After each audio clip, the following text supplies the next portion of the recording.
¿Crees que la India es un buen destino turístico? Yo siempre he pensado que no, pero haciendo el video me di cuenta que es peor de lo que pensaba. El 24 de junio del 2016, Swati, una ingeniera de 24 años, fue atacada con una hoz mientras esperaba el tren en la estación de Chennai en India. Eran alrededor de las 6:30 de la mañana. Swati se dirigía a su trabajo como lo hacía todos los días. Esa mañana, como tantas otras, su padre la dejó en la estación. No tenía ni idea de que minutos después su hija iba a ser amada ni cesada brutalmente, a plena luz del día y en un lugar público. Pero, ¿quién iba a acabar con la vida de una pobre mujer y de esa manera tan violenta y aberrante? Pues un hombre con el corazón roto. Lo peor es que no eran novios, ni siquiera se podía decir que eran amigos. La palabra que define su relación es conocidos por internet.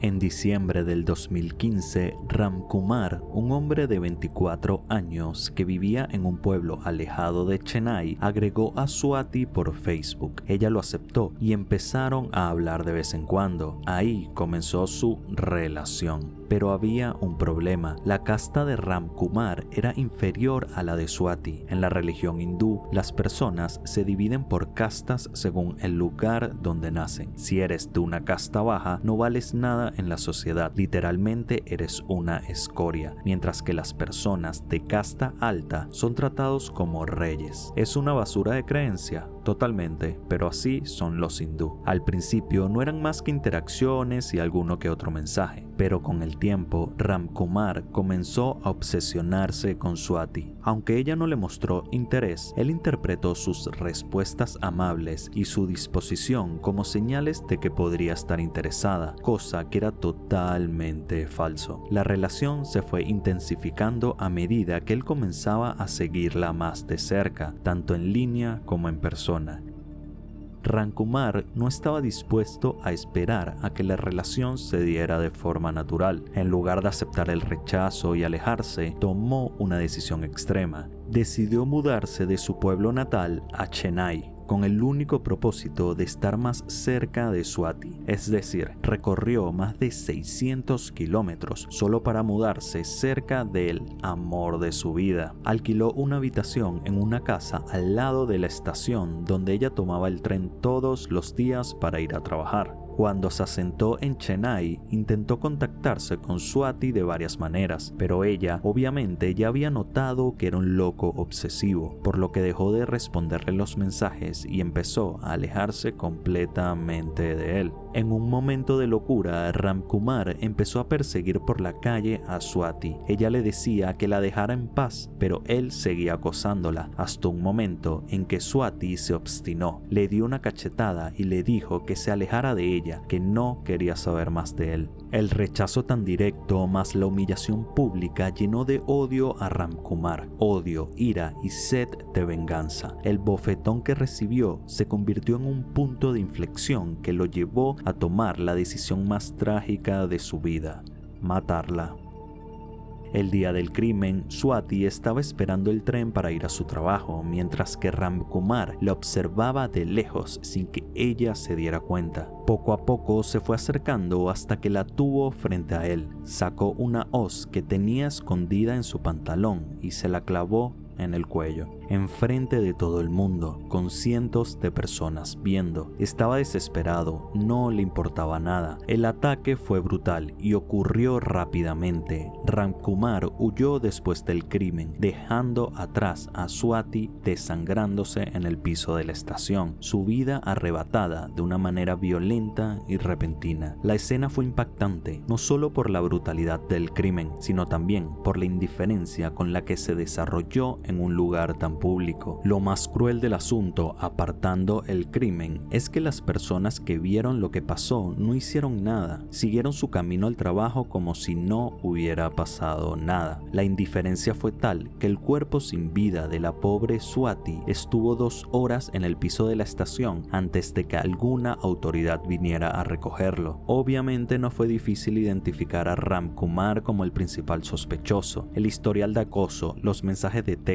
las llamadas llamadas y los testigos del crimen apuntaban directamente a él. Fue arrestado pocos días después en su pueblo natal, donde confesó el asesinato. En su declaración explicó que su frustración y humillación por el rechazo de Swati lo habían llevado a cometer el crimen. Y lo peor es que el caso no terminó aquí. En septiembre del 2016, unos meses después de ser arrestado, fue encontrado muerto en su celda de la prisión de Pusal. Supuestamente se Odysseus mordiendo un cable eléctrico, o eso es lo que dice la versión oficial, aunque varios informes indicaron que no había pruebas claras de que se haya electrocutado y que su muerte podría haber sido un análisis dentro de la prisión. La familia de Ram Kumar insistió en que su hijo había sido tratado injustamente y que debido a su casta se le había culpado y asesinado. Nunca hubo pruebas de lo que acusaba la familia, pero tampoco pruebas suficientes que sustentaran el Odysseus. Al final, Ram Kumar quitó una vida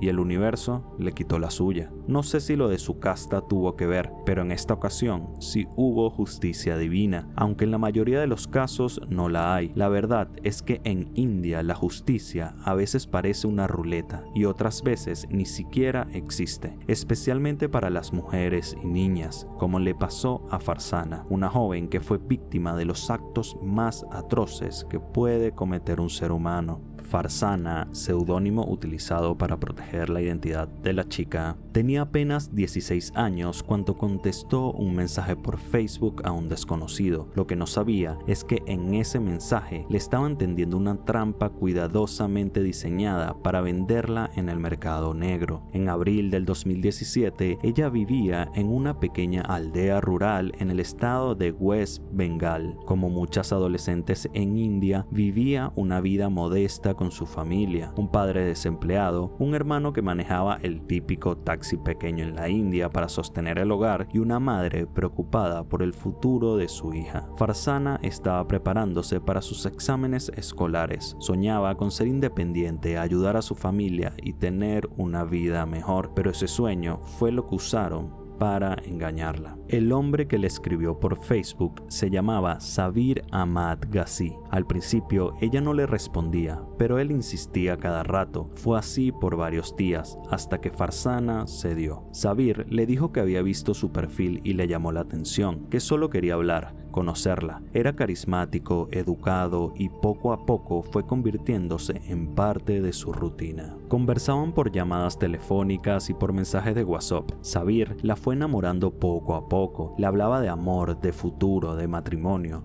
Ella, ingenua e ilusionada, empezó a creerle. La convenció de que juntos podían escapar de la pobreza. Vente conmigo a Delhi, allá tendremos una vida nueva. El 17 de mayo de ese año, Farzana salió de su casa sin decirle nada a nadie. Tomó un tren hasta Kolkata y luego otro hacia Delhi. Sabir le había prometido que la esperaría ahí, que todo estaba listo. Pero cuando llegó, no fue él quien la recibió, sino una mujer llamada Munilla, quien dijo ser la hermana de Sabir. La llevó a una casa a las afueras de Delhi. Ella pensó que era solo temporal, que Sabir aparecería pronto, pero no era así. Lo que vino después fue una pesadilla para la pobre Farzana. Munilla la entregó a una red de que operaba en el GB Road, el conocido Distrito Rojo en Delhi. Allí, durante más de 3 meses, Farzana fue drogada, golpeada, amenazada y forzada a tener relaciones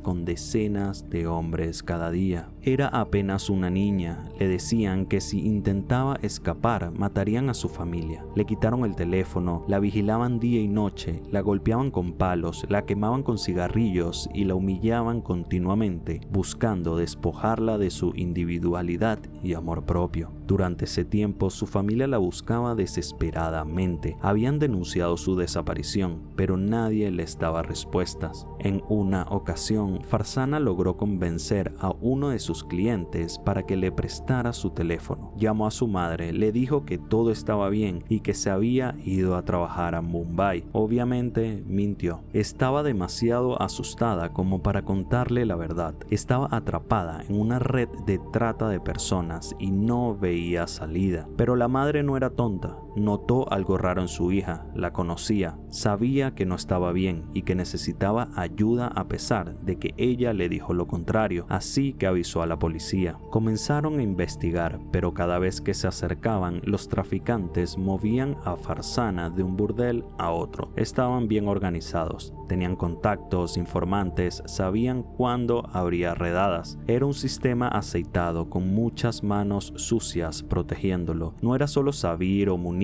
habían más personas, más nombres, más rostros detrás de ese negocio aberrante que operaba como una empresa, aprovechándose del amor, la pobreza y la ingenuidad. No lograban dar con ella, pero un día pasó algo inesperado. El 11 de septiembre de 2017, Farzana logró escapar. No se sabe con certeza cómo. Si fue liberada por error, si se les pasó vigilarla o si alguien la ayudó, pero volvió sola a su pueblo. Una niña de 16 años, secuestrada por una red gigante de trata, escapando de ellos y volviendo a su pueblo a cientos de kilómetros de donde estaba. Cuando entró a su casa, Farzana tenía heridas visibles, quemaduras de cigarros, golpes, cicatrices y la cara demacrada. Al principio no quería hablar, decía que estaba bien, pero su madre insistió. Y entonces, entre lágrimas, contó todo. Con la ayuda de una ONG llamada Shakti Vahini, el caso de Farzana se hizo muy popular, lo que le ayudó a iniciar un proceso largo para sanar y al mismo tiempo enfrentar judicialmente a los degenerados que la secuestraron. El 15 de diciembre de 2017, Farzana regresó a Delhi. Iba acompañada por su madre y un grupo de policías. Iba decidida, vestida con un burka para no ser reconocida.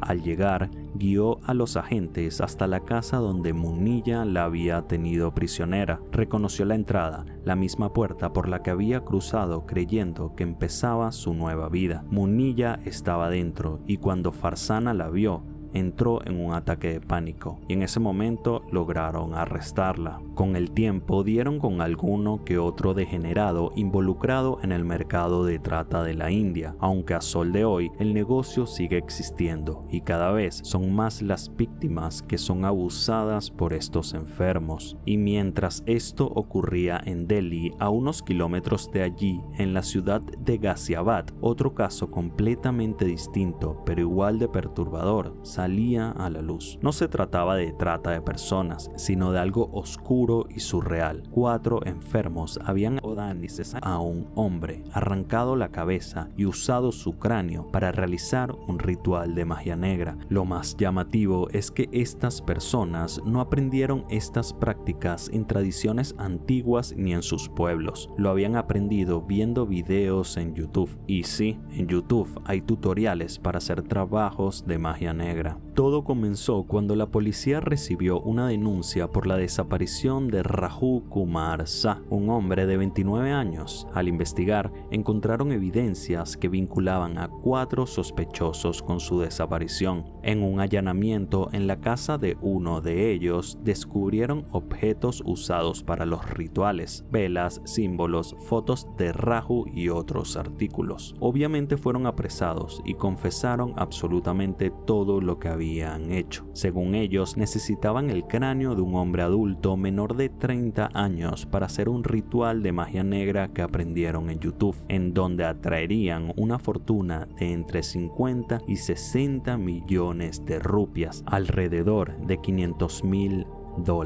El cráneo fue recuperado de un desagüe en Delhi, donde los acusados lo habían arrojado al temer ser descubiertos. Pero al final no valió de nada. Igual fueron encontrados y capturados. Los 4 hombres fueron acusados de destrucción de pruebas y conspiración criminal. Nunca se hizo pública la condena que recibieron y conociendo el estado corrupto que es India, capaz ni siquiera los encarcelaron por mucho tiempo. Pero quién sabe. Lo peor es que no es el único caso de este estilo. hubo uno mucho más aberrante, pero con una pobre niña de 12 años. Y antes de continuar, me gustaría comentarte algo importante para mí. Ya hay Patreon. Ahí puedes ver los videos un día antes de que se estrenen en YouTube. Ingresar a la comunidad privada donde podremos hablar sin filtros. También comparto análisis y opiniones personales sobre cada video. Y además puedes votar por el próximo país que voy a investigar. El link está en la descripción. Y ahora, continuando con lo que te iba a contar, en el distrito de Deoria, en el estado de Uttar Pradesh, una niña de apenas 12 años fue asesinada